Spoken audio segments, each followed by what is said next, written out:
मेरी बीवी प्रेग्नेंट है।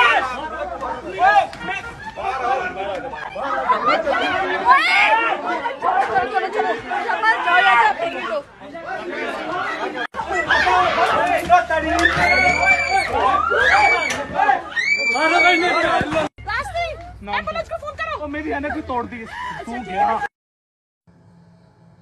अस्सलाम वालेकुम, मेरा नाम अली तौकीर है। मैं फैसलाबाद का रहायशी हूँ। मैं अपनी फ़ैमिली के हमरा फैसलाबाद से मरी 2 दिन रहने के लिए आया था, छुट्टियाँ गुजारने के लिए आया था। ग्लोरिया जीन्स मरी हाईवे के ऊपर उनके अमले ने मेरे साथ और मेरी फ़ैमिली के साथ बेइंतहा बदतमीज़ी की है, ज़दोकोब किया, मेरा बाजू तोड़ दिया। ये मैं बाजू लेके इस टाइम TH के हॉस्पिटल में बैठा हुआ हूँ। रेस्क्यू वाले मुझे यहाँ पर लेकर आए हैं।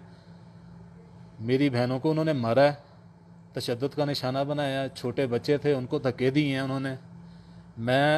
मेरी पुरज़ोर अपील है तमाम मुतल्लिका अदारों से, तमाम हुकूमती नुमाइंदों से कि इस पर फौरी एक्शन लिया जाए। आगे से वो ये धमकियाँ देते हैं कि ये मरी है, ये लाहौर नहीं है। ये आगे से वो धमकियाँ देते हैं कि तुमसे जो होता है तुम जाके कर लो, हम देख लेंगे। पुलिस वहाँ पर कोई ताउन नहीं कर रही। वहाँ पर कोई बंदा मौजूद है जो वहाँ पर ताउन नहीं कर रहा है और वो उनकी बात सुन रहा है।